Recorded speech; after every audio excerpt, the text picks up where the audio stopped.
"18 months ago, Edmund Nixon contacted me and said, would you be interested in being involved in an international conference, a symposium on formation?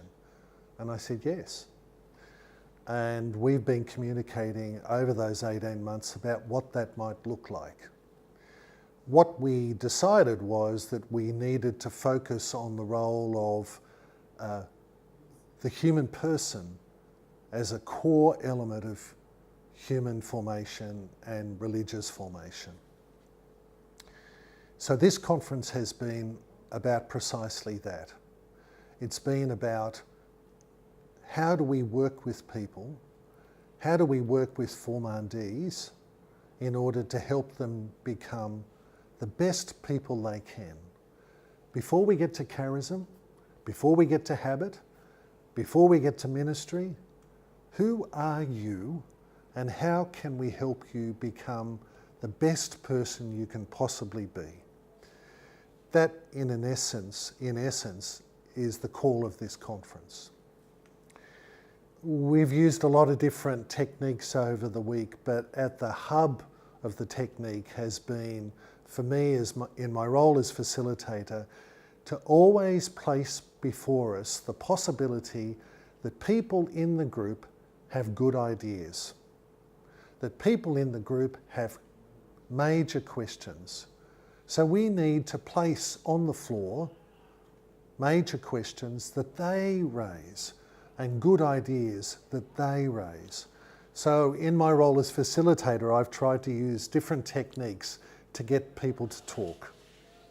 From the first day of using photo language and photographs to get them to talk about their feelings and their thoughts, about being here and about being engaged in a symposium on formation, right to the end where we use the same technique to think about their feelings upon leaving this place and going back home. It's all been oriented towards getting them to think with their head and listen to their heart and to speak both of those languages, the language of the head and the language of the heart. In other words, intellect and affect. Those are the two pillars in terms of methodology that we've been using this week. So time and time again, we've come back to group process. We've come back to them thinking individually and processing individually. And we've come back to plenaries where they raise their hand and call out and answer questions and raise concerns. In order to stimulate that process, we've injected into the week speakers who have looked at issues as diverse as human sexuality and spirituality, what we've learnt from the Royal Commission, the experience of child sexual abuse and the abuse of vulnerable persons. We've looked at human development processes. We've looked at vulnerability and resilience and the place of relationships in the development of resilience. We've looked at all sorts of issues and concerns that we need to look at in order to engage the person who is within formation and also to engage the formator so that they are growing at the same time that the formandees are growing. So it's not just about teaching people, didactically teaching people to learn how to be better formators by being aware of a range of different human issues.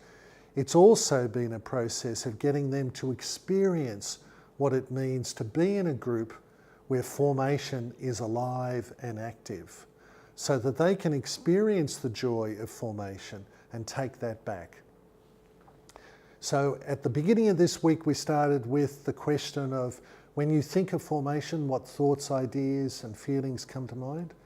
At the end of this week, as we concluded, through sharing our plans and the possibilities for the next stage of this process into 2019, We also started to look at our feelings about leaving. So it's at both of those levels, the intellect and the heart, at all times, with the core thought in the whole process being, how can we help people in formation be better human beings?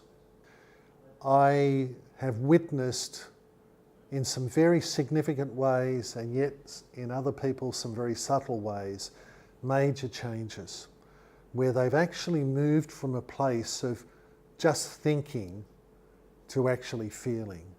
And not just feeling, but being able to express their emotion.